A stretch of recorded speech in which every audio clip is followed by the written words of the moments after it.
बिस्मिल्लाहिर्रहमानिर्रहीम। अस्सलाम वालेकुम स्टूडेंट्स, क्या हाल है जी? कैसे हैं आप सब? उम्मीद करता हूँ आप सब खैरियत से होंगे। स्टूडेंट्स, मैं हूँ मोहम्मद इब्राहीम आपके चैनल डायमेंशनल फिजिक्स से। और प्यारे स्टूडेंट्स, आज हम डिस्कस करने वाले हैं class 9th physics 2025 Punjab text book board chapter number 2। Students, हम डिस्कस कर रहे हैं और आज का हमारा टॉपिक है कंस्ट्रक्टेड रिस्पांस क्वेश्चंस पर। बहुत इंपॉर्टेंट लेक्चर है जी एग्जाम पॉइंट ऑफ व्यू से। क्वेश्चन है 2.1, a distance and displacement may or may not be equal in magnitude. Explain this statement. Students, so first of all आपको थोड़ा सा recall करवा दूं कि what is meant by distance and displacement। तो answer देखें, distance is the total length of path traveled by object, while displacement is the shortest straight line distance from the initial to final position। अब आसान लफ्ज़ों में आपको बताऊं तो students, कभी आप जो है अपने स्कूल में जो है ड्यूरिंग लेक्चर कैंटीन गए हो, ठीक है। और जब आप वहाँ कैंटीन जाते हैं कुछ चीज़ ख़रीदने के लिए, लेने के लिए, तो आपकी कोशिश होती है कि मैं फौरी जो है स्ट्रेट लाइन फासला, मिनिमम फासला तय करूँ, कैंटीन जाऊँ और वापस जो है वो आ जाऊँ जल्दी से क्लास में। लेकिन आपने स्ट्रेट लाइन डिस्टेंस लिया, उसको कवर किया, कैंटीन पर गए, चीज़ ले ली, ठीक। उसके बाद फौरी जो है वो ब्रेक हो गई। जैसी बेल बजी तो आपने कहा अब क्लास में क्या जाना, अब घूमते फिरते हुए क्लास में जाएंगे। तो आप जो है आपने अपनी पाथ्स पे रैंडम कर दी, ठीक। तो जो पहले आपने वो shortest straight line distance cover किया कैंटीन पर जाने के लिए, वो आपका डिस्प्लेसमेंट था। लेकिन जब आप ड्यूरिंग ब्रेक वहाँ से वापस आए घूम फिर के मल्टीपल पाथ लेके, वो आपका टोटल लेंथ ऑफ पाथ था जो कि डिस्टेंस था। तो डिस्प्लेसमेंट वेक्टर है, डिस्टेंस स्केलर है। डिस्प्लेसमेंट शॉर्टेस्ट डिस्टेंस है बिटवीन 2 पॉइंट और डिस्टेंस टोटल लेंथ है। तो इसका मतलब डिस्प्लेसमेंट जो है ये छोटा होता है किससे, डिस्टेंस से। लेकिन स्टूडेंट्स, स्ट्रेट लाइन में अगर बॉडी मूव कर रही हो तो डिस्टेंस और डिस्प्लेसमेंट कंसाइड कर जाते हैं और ये इक्वल होते हैं, ठीक है। देखिए यहाँ मैंने मेंशन किया है कि if an object move in a straight line without changing direction, बड़ा इंपॉर्टेंट पॉइंट है कि ऑब्जेक्ट स्ट्रेट लाइन में मूव कर रहा है और अपनी डायरेक्शन चेंज नहीं कर रहा, then the distance and displacement are equal. तो पेपर में एमसीक्यूज भी आ सकता है कि अगर बॉडी स्ट्रेट लाइन में मूव कर रही है तो डिस्टेंस और डिस्प्लेसमेंट की क्या रेशियो होगी, भाई 1 होगी, ठीक है। However if the object changing direction, अगर अब ऑब्जेक्ट अपनी डायरेक्शन को चेंज करे, the displacement will be smaller than the total distance. Then हमारे पास क्या होगा, डिस्प्लेसमेंट छोटा होगा किससे, डिस्टेंस से। तो अगर आप रेशियो लेंगे डिस्टेंस ओवर डिस्प्लेसमेंट की, तो आपके पास आंसर आएगा ग्रेटर देन 1, ठीक है। और अगर आप रेशियो लेंगे डिस्प्लेसमेंट ओवर डिस्टेंस की, तो आपके पास आंसर आएगा लेस देन 1। ये पॉइंट्स याद रखिएगा। अब एग्जांपल देखें, बात अच्छे से समझ आ जाएगी। If a person walks 10 meter east and 10 meter west, एक पर्सन है जी, वो जो है एक ओरिजिन से, एक रेफरेंस पॉइंट से 10 मीटर ईस्ट की तरफ गया, फिर वापस 10 मीटर वेस्ट की तरफ आया। The total distance travelled is 20 meter. Distance हमेशा पॉजिटिव होता है, स्केलर है, कोई डायरेक्शन नहीं है, तो उसने 20 मीटर्स का डिस्टेंस कवर किया। But what about displacement, but the displacement is 0 meter. भाई डिस्प्लेसमेंट 0 मीटर है, क्यों? Since the initial and the final position are the same. Displacement तो हम मैयर ही क्या से करते हैं, shortest straight line distance from initial to final position. तो भाई जो उसकी इनिशियल और फाइनल पोजीशन है वो तो सेम है। वो अपने रेफरेंस से 10 मीटर ईस्ट की तरफ गया, फिर जो है 10 मीटर वेस्ट उसी जगह पर उसी पॉइंट पर आ गया, उसकी इनिशियल पोजीशन और फाइनल पोजीशन सेम है, तो उसकी पोजीशन में कोई चेंज ही नहीं आ रहा। तो मीन कि उसने कोई डिस्प्लेसमेंट कवर नहीं किया और डिस्प्लेसमेंट 0 है। या अगर वेक्टर सेंस में बात की जाए तो 10 मीटर डिस्प्लेसमेंट जो है टुवर्ड्स ईस्ट ये पॉजिटिव था और 10 मीटर टुवर्ड्स वेस्ट ये नेगेटिव था। तो पॉजिटिव 10 और -10 आंसर क्या आ जाएगा, 0। तो ऐसे भी डिस्प्लेसमेंट क्या बनता है, 0। ओके। फिर है हमारे पास question 2.2, when a bullet is fired its velocity with which it leaves the barrel is called the muzzle velocity। Paper में एमसीक्यू आ सकता है कि जी जब बुलेट को फायर करते हैं और जब बुलेट जो है वो बैरल से लीव करती है तो उस वेलोसिटी को क्या कहते हैं, मजल वेलोसिटी ऑफ द गन, ठीक है। द मजल velocity of one gun with a longer barrel is lesser than of another gun with a shorter barrel. क्या कहता है कि जो मजल वेलोसिटी है गन की जिसका जो आपके पास लॉन्गर बैरल है वो लेस है किससे, एक अदर दूसरी गन से जो कि शॉर्ट बैरल है। In which gun is the acceleration of the bullet larger, explain your answer. तो कहता है कि इनमें से किस केस में एक्सेलरेशन ज़्यादा प्रोड्यूस होगी। ठीक है, तो देखें पहली बात तो ये कि एक्सेलरेशन किन फैक्टर्स पर डिपेंड करती है। Acceleration of bullet depends on the force exerted by the expanding gases inside the barrel. एक तो जो है एक्सेलरेशन डिपेंड करती है उस फोर्स पे जो एक्सपेंडिंग गैसेस लगा रही हैं इनसाइड द बैरल, ठीक है, and the time duration for which the force acts. और दूसरा डिपेंड करती है कि कितनी टाइम ड्यूरेशन के लिए फोर्स लगी है, और ये फैक्टर मैं अच्छे से एक्सप्लेन करूँगा इम्पल्स से। ठीक है, हमने इम्पल्स डिस्कस किया था, इंस्टेंटेनियस चेंज इन मोमेंटम, या एफ क्रॉस टी जो था हमारे पास वो इम्पल्स था। तो स्टूडेंट्स एफ का इन्वर्स रिलेशन है टी के साथ अगर इम्पल्स कांस्टेंट हो। F is inversely proportional to T, अगर ये कांस्टेंट है ना तो ये टी इधर जाकर डिवाइड हो जाएगा और F is inversely proportional to T आ जाएगा। मीन कि अगर इम्पैक्ट टाइम कम होगा फोर्स ज़्यादा लगेगी, और अगर इम्पैक्ट टाइम ज़्यादा होगा तो फोर्स कम लगेगी। तो देखें फॉर लॉन्ग गन बैरल, अब लॉन्ग गन बैरल है तो force acts for a longer time, force जो है वो ज़्यादा टाइम के लगेगी, रिजल्टिंग इन ग्रेजुअल एक्सेलरेशन, तो ग्रेजुअली एक्सेलरेशन प्रोड्यूस होगी। ठीक है, अब फोर्स लॉन्गर टाइम के लिए लग रही है तो इम्पैक्ट टाइम ग्रेटर होगा, इम्पैक्ट टाइम इज ग्रेटर। तो इस इक्वेशन के मुताबिक एफ और टी का इन्वर्स रिलेशन, अगर टाइम ज़्यादा है तो फोर्स कम होने चाहिए, but force impact is less, तो फोर्स का इफेक्ट क्या होगा, कम होगा। किसके लिए, लॉन्ग गन बैरल के लिए। बट इसका ऑपोजिट है क्या, शॉर्ट गन बैरल के लिए। तो देखें force act for a short time, force जो है वो बहुत थोड़े वक्त के लिए लगेगी, काजिंग रैपिड एक्सेलरेशन, बड़ी जल्दी से एक्सेलरेशन आएगी, और शॉर्टर टाइम के लिए फोर्स लगी है तो इम्पैक्ट टाइम इज लेस, तो इम्पैक्ट टाइम इस इक्वेशन के मुताबिक लेस होगा। तो अब ये फोर्स और टाइम का अगेन इन्वर्स रिलेशन है, टाइम कम है तो फोर्स ज़्यादा होगी, but force impact is larger, तो शॉर्टर गन बैरल में फोर्स का इम्पैक्ट ज़्यादा होगा as compare to long gun barrel. ठीक है, कंक्लूजन क्या है जी, the shorter barrel produce higher acceleration because the same impulse is applied in less time with a greater force. तो ये आप प्रॉपर आंसर लिखेंगे। ठीक है जी, नेक्स्ट है स्टूडेंट्स हमारे पास 2.3, for a complete trip average velocity was calculated, its value came out to be positive. कहता है कि हमने ना एक कंप्लीट ट्रिप किया, ठीक है, राउंड ट्रिप आप उसे कह लें, एक सर्कल कंप्लीट किया और उसमें एवरेज वेलोसिटी कैलकुलेट की जो कि पॉजिटिव आती है। Is it possible that it's instantaneous velocity at any time during the trip had a negative value. कहता है कि जो हमने कंप्लीट राउट ट्रिप जो है उसे कंप्लीट किया, क्या उसमें कोई पॉइंट ऐसा था जहां पर इंस्टेंटेनियस वेलोसिटी नेगेटिव हो। Give justification of your answer. तो यस इट इज़ पॉसिबल, ऐसा पॉसिबल हो सकता है। ठीक है, कैसे पॉसिबल हो सकता है, yes it is possible for instantaneous velocity to be negative while the average velocity is positive. कहता है कि एवरेज वेलोसिटी अगर पॉजिटिव भी है तो किसी पॉइंट पर इंस्टेंटेनियस वेलोसिटी नेगेटिव हो सकती है। तो सबसे पहले देखें कि एवरेज वेलोसिटी क्या थी।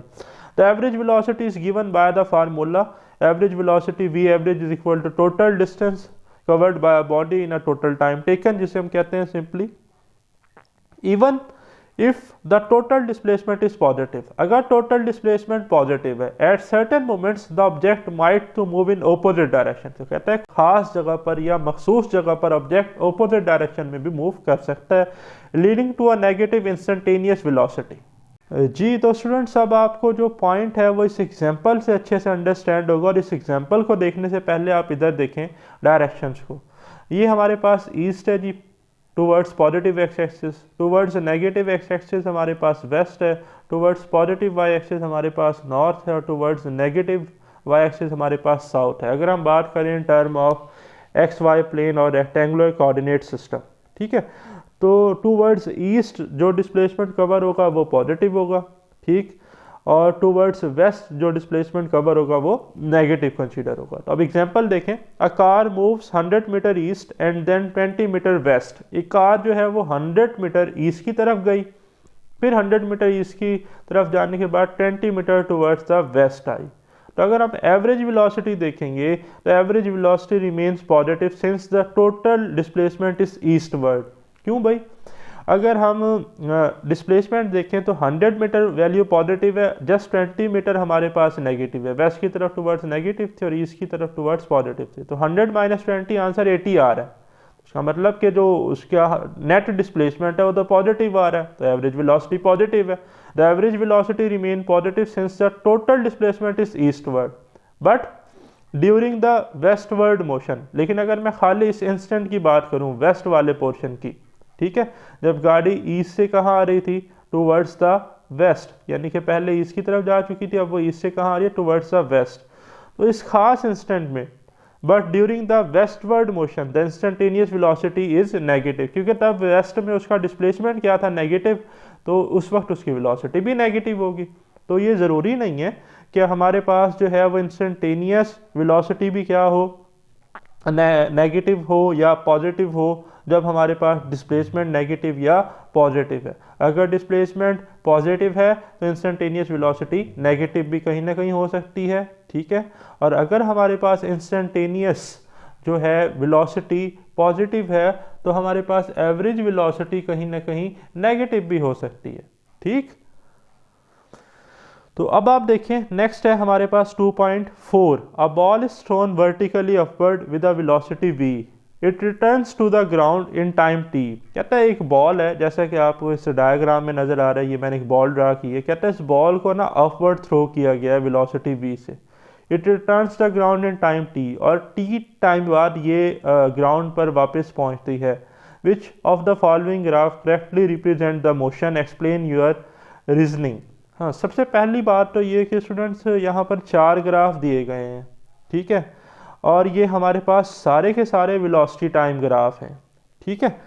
तो अब सबसे पहले तो आप यहाँ देखें, इस बॉल को देखें और इसका सिनेरियो समझें। इनिशियली ये बॉल जो है इसको वेलोसिटी दी जा रही है अपवर्ड थ्रो करने के लिए, इसका मतलब इसके पास वेलोसिटी है, ठीक है, इसके पास कोई ना कोई वेलोसिटी इस वक्त है। जैसे ये अपवर्ड मैक्सिमम हाइट तक जाती है तो इसकी वेलोसिटी 0 होगी, और जब इसकी वेलोसिटी 0 होगी तो ये अपनी डायरेक्शन चेंज करेगी, और जब ये अपनी डायरेक्शन चेंज करेगी तो अब रिवर्स डायरेक्शन में इसकी वेलोसिटी दोबारा इंक्रीज होना शुरू होगी, और एक वक्त ऐसा आएगा फिर ये ग्राउंड से जाकर स्ट्राइक करेगी।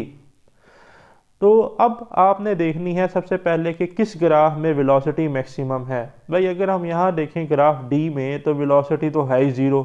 मैंने कहा कि इनिशियली वेलोसिटी क्या है इसके पास, तो ये ग्राफ तो हरगिज़ नहीं हो सकता, तो डी तो आप अपने लिस्ट से कैंसिल कर दें, ठीक है। अब रह गए 3 ग्राफ ए बी सी। ए देखें तो भाई मैक्सिमम वेलोसिटी है, ठीक। फिर हमने क्या कहा था कि मैक्सिमम वेलोसिटी के बाद ये अपनी हाईएस्ट पॉइंट पर जाएगी और वेलोसिटी 0 होगी, तो यहाँ तक तो बात ठीक है। फिर मैंने कहा कि जब रुकेगी तो फिर रिवर्स डायरेक्शन में वेलोसिटी इंक्रीज होगी, लेकिन यहाँ पर वेलोसिटी उसी डायरेक्शन में इंक्रीज हो रही है, तो ऐसा तो नहीं हो सकता ये बॉल ऊपर गई और फिर उसके बाद फिर मज़ीद ऊपर गई। ये क्या बता रहा है कि ये बॉल जो है इसके पास वेलोसिटी थी, अपवर्ड थ्रो किया गया, एक हाईएस्ट पॉइंट पर जाकर रुकी, और रुकने के बाद फिर ऊपर जाना शुरू हो गई, फिर इसकी velocity with respect to time बढ़ना शुरू हो गई, लेकिन ये तो रिवर्स डायरेक्शन में बढ़ रही है, तो ए ऑप्शन को भी कैंसिल कर दें। डी भी एलिमिनेट हो गया, ए भी एलिमिनेट हो गया, अब रह गए बी एंड सी। बी को देखें तो वेलोसिटी थी, ठीक है जी, और वक्त के साथ साथ कम होना शुरू हुई, हाईएस्ट पॉइंट पर जाकर रुका, यहाँ तक तो ये बात ठीक है। फिर दिखाया ये जा रहा है कि नेगेटिव डायरेक्शन में इसकी वेलोसिटी डिक्रीज हो रही है, और डिक्रीज होते होते 0 हो रही है, लेकिन इसकी डायरेक्शन देखें तो नेगेटिव केस में भी वेलोसिटी इंक्रीज हो रही है, ऊपर जाकर रुका था, जब वापस आएगा तो एक्सेलरेशन ड्यू टू ग्रेविटी की वजह से इसकी वेलोसिटी में फिर चेंज आएगा, वेलोसिटी इंक्रीज होगी, तो यहाँ पर तो वेलोसिटी डिक्रीज दिखाई गई है, तो ये भी कैंसिल हो गया।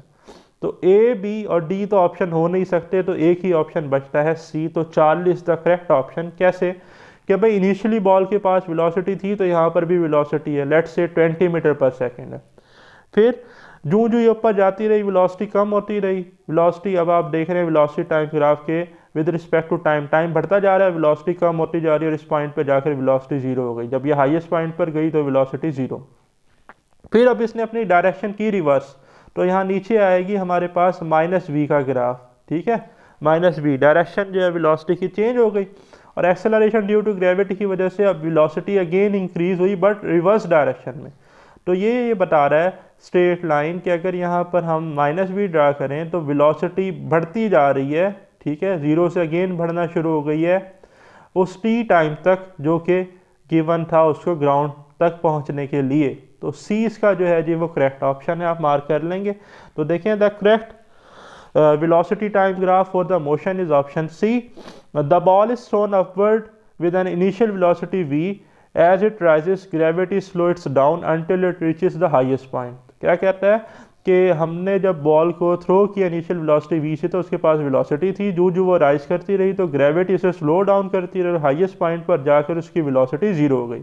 The ball then falls back gaining velocity negative direction. मैंने कहा ना कि वेलोसिटी नेगेटिव डायरेक्शन में, ठीक है, डायरेक्शन ऑफ वेलोसिटी अब रिवर्स हो गई until it reaches the ground, ठीक है। The velocity time graph is a straight line with negative slope indicating uniform acceleration due to gravity, ठीक है। तो ये सी जो आपके पास है ये करेक्ट ऑप्शन है, आप मार्क कर लेंगे। नेक्स्ट है स्टूडेंट्स हमारे पास 2.5 the figure given below shows the distance time graph for the travel of a cyclist. एक साइकिलिस्ट है जी, उसका डिस्टेंस टाइम ग्राफ हमें दिखाया गया है, जो किलोमीटर में डिस्टेंस कवर कर रहा है मिनट्स के अंदर, ठीक है। अब ये ग्राफ जो है इससे हमें इंफॉर्मेशन मिलनी है। कहता है find the velocities for the segment A B and C. कहता है ए सेगमेंट पर यहाँ से यहाँ तक, बी सेगमेंट पर, और ये जो सी सेगमेंट है बताए इस डिस्टेंस टाइम ग्राफ से वो जो साइकिलिस्ट था उसने कितनी वेलोसिटीज जो हैं वो रखता है ए पर, बी पर और सी पर। तो हमने वेलोसिटीज कैलकुलेट करनी है। तो पहले तो आपको बताता चलूँ कि डिस्टेंस टाइम का हमारे पास जो ग्रेडियंट है या स्लोप है वो हमें वेलोसिटी या एवरेज वेलोसिटी की इंफॉर्मेशन प्रोवाइड करता है। और स्लोप आप सिंपली जानते हैं कि राइज ओवर रन होता है, ठीक है, कि कितना राइज आया। जैसे अगर मैं इसकी बात करूं सेगमेंट ए की, तो हम देखेंगे यहाँ से लेकर इस पॉइंट तक कितना राइज आया और कितना रन आया यहाँ से लेकर इस पॉइंट तक। तो ये जब मैं कैलकुलेट करूँगा तो आपको सारा बताऊँगा। तो देखें the velocity of a cyclist is determined by the slope of distance time graph। तो velocity को हम कैसे कैलकुलेट कर सकते हैं जी, स्लोप से या ग्रेडियंट से डिस्टेंस टाइम ग्राफ के। velocity is given by change in displacement in total time taken या time rate change of displacement आप कह सकते हैं। v is equal to delta s divided by delta t, ठीक है। डिस्प्लेसमेंट में जो वैल्यूज में चेंज आ रहा है और जो टाइम की वैल्यूज में चेंज आ रहा है, इस फार्मूले से हम वो कैलकुलेट करेंगे। अब सेगमेंट वाइज अगर एनालिसिस किया जाए, सेगमेंट ए में देखें the distance increase linearly indicating constant positive velocity. भाई यहाँ अगर हम देखें तो इनिशियली टाइम 0 था, डिस्टेंस भी 0 था। टाइम 2 मिनट हुआ, डिस्टेंस 0.2 हमारे पास हो गया। टाइम 4 मिनट हुआ, डिस्टेंस 0.4 किलोमीटर। मीन टाइम बढ़ रहा है तो डिस्टेंस भी बढ़ता जा रहा है। तो इसका मतलब कि हमारे पास इंक्रीज लीनियर ग्राफ है जो ये इंडिकेट कर रहा है कि पॉजिटिव वेलोसिटी है, ये डिस्प्लेसमेंट बढ़ रहा है with the passage of time. But अगर सेगमेंट बी की बात करें तो आप देखें यहाँ पर टाइम था हमारे पास 6 मिनट, तो तब हमारे पास जो डिस्टेंस था वो था 2 किलोमीटर।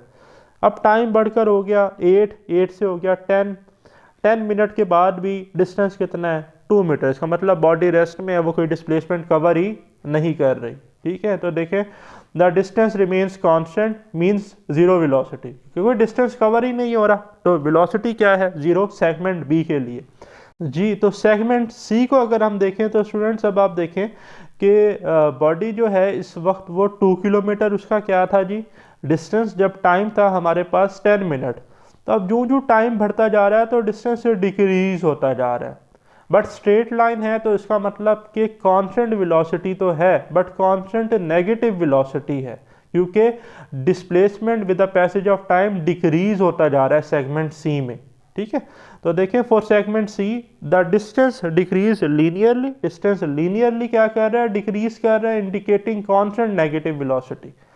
अब वेलोसिटी कैसे कैलकुलेट करेंगे, देखें इंतहाई आसान है। फॉर सेगमेंट ए आपने ये फार्मूला बस याद रखना है कि वी का क्या था डेल्टा एस मीन के final distance minus initial distance divided by final time minus initial time. अब सेगमेंट ए के लिए देख रहे हैं तो देखें सिंपल है, ये रहा सेगमेंट ए, यहाँ से लेकर यहाँ तक पहले तो आप देखें डिस्टेंस में चेंज कितना आ रहा है। ये इनिशियल वैल्यू है 0, फाइनल कितनी है इस पॉइंट पे, वो है हमारे पास 2। तो 2 किलोमीटर माइनस 0 किलोमीटर हम लिख लेंगे। तो ये देखें जी यही लिखा हुआ है 2 माइनस 0 डिवाइडेड बाय टाइम की देखेंगे, टाइम की फाइनल वैल्यू है 6 मिनट और इनिशियल कितनी है 0, 6 माइनस 0। तो हम उसे 2 माइनस जीरो को डिवाइड कर देंगे 6 माइनस जीरो से, सॉल्व करेंगे तो आंसर आएगा 0.33 किलोमीटर पर मिनट। यूनिट क्या आएगा? किलोमीटर पर मिनट। इसी तरह सेगमेंट बी में देखें भाई, सेगमेंट बी में तो मैंने आपको बताया कि कोई डिस्टेंस ही कवर नहीं हो रहा, तो इस पॉइंट पे भी वैल्यू कितनी है हमारे पास डिस्टेंस की? 2 किलोमीटर। इस पे भी कितनी है? 2 किलोमीटर। तो 2 माइनस टू तो वैसे ही आंसर 0 आता है, तो ये 0 ही हो जाएगा। तो देखें v is equal to 2 minus two divided by, time की कोई ज़रूरत नहीं है लेकिन फिर भी देख लें, इस पॉइंट पर टाइम है 10 मिनट और इस पॉइंट पर टाइम है 6, तो 10 माइनस 6 हम कर देंगे 2 minus two divided bye 10 minus 6। तो 2 माइनस टू वैसे ही 0 है, तो 10 माइनस 6 करने की ज़रूरत नहीं है, 0 बाय समथिंग 0 ही होता है, तो 0 किलोमीटर पर मिनट आपके पास इसकी वेलोसिटी आ जाएगी। ठीक है, अब सेगमेंट सी की बात करते हैं। सेगमेंट सी पर इनिशियल डिस्टेंस हमारे पास कितना है? 2 किलोमीटर, और डिक्रीज होते होते फिर कितना हो गया हमारे पास? 0 किलोमीटर। तो हमने करना है फाइनल माइनस इनिशियल, तो हम लिखेंगे 0 माइनस टू। कितना टाइम लगा? टाइम ये था इनिशियल टाइम 10 और फाइनल हो गया 20, 10 से 20 तक, तो ये कितना डिफरेंस बन रहा है? 20 माइनस 10, तो हम लिखेंगे 0 minus two divided bye 20 minus 10। ठीक है, तो देखें 0 minus two divided bye 20 minus 10, तो सिंप्लीफाई करेंगे तो आंसर आएगा माइनस 0.2 किलोमीटर पर मिनट। ठीक है जी, तो यहाँ पर नेगेटिव ये बता रहा है कि वेलोसिटी जो है वो हमारे पास नेगेटिव क्यों है? कि डिस्टेंस डिक्रीज हो रहा है। ठीक है, the negative velocity in segment 3 indicates motion in the opposite direction. Okay, आप ये भी मेंशन कर सकते हैं। तो लास्ट रह गया जी हमारे पास question 2.6, is it possible that the velocity of an object is 0 at an instant of time but its acceleration is not 0? If yes, give an example of such a case. Students, first of all, yes, it is possible. This occurs when an object momentarily stops before changing direction. ऐसा student तब होता है जब कोई object जो है वो किसी खास मोमेंट के लिए स्टॉप हो जाए अपनी डायरेक्शन चेंज करने से पहले। जैसा कि अगर हम एक बॉल को अपवर्ड थ्रो करें, जैसा कि हमने इस केस में देखा भी था कि अगर हम एक बॉल को अपवर्ड थ्रो करते हैं तो एक ख़ास पॉइंट पर पहुंचने के बाद हाईएस्ट पॉइंट पर ये जाकर रुकती है, और ड्यू टू ग्रेविटी ये अपनी डायरेक्शन फिर रिवर्स करती है और फिर डाउनवर्ड जो है वो इसकी वेलोसिटी में चेंज आना शुरू हो जाता है। तो सेम आप एग्जांपल जो है वो यहाँ पर मेंशन कर सकते हैं। A ball thrown vertically upward, एक बॉल को जो है जी अपवर्ड थ्रो किया गया है, at the highest point it velocity become 0, highest point पे उसकी वेलोसिटी क्या होगी? 0, but the acceleration due to gravity remains minus 9.8 metre per second square. Body against the gravity जा रही है तो minus 9.8 metre per second square होगी। This means that even when the object is momentarily at rest, कि अगर कोई object जो है वो किसी खास मोमेंट पर रेस्ट पर है, इज स्टिल एक्सपीरियंस एक्सेलरेशन। ठीक है, तो अगर उस ऑब्जेक्ट की वेलोसिटी 0 भी है तो तब भी उसके ऊपर एक्सेलरेशन है, ऐसा नहीं है कि एक्सेलरेशन भी 0 हो गई। ठीक है, causing it to start moving downward, और एक्सेलरेशन ड्यू टू ग्रेविटी की वजह से वो बॉल दोबारा जो है वो कहाँ आती है? डाउनवर्ड मूव करना शुरू हो जाती है। तो यस, ऐसा पॉसिबल है कि ऑब्जेक्ट की वेलोसिटी 0 हो उस इंस्टेंट पे बट एक्सेलरेशन 0 ना हो। सही, तो ये था जी हमारा आज का वीडियो लेक्चर। वेरी सोन इंशाल्लाह हम डिस्कस करेंगे इसी तरह नेक्स्ट एक्सरसाइजेस को। अपना ख्याल रखिएगा, मुझे दें इजाज़त, अल्लाह।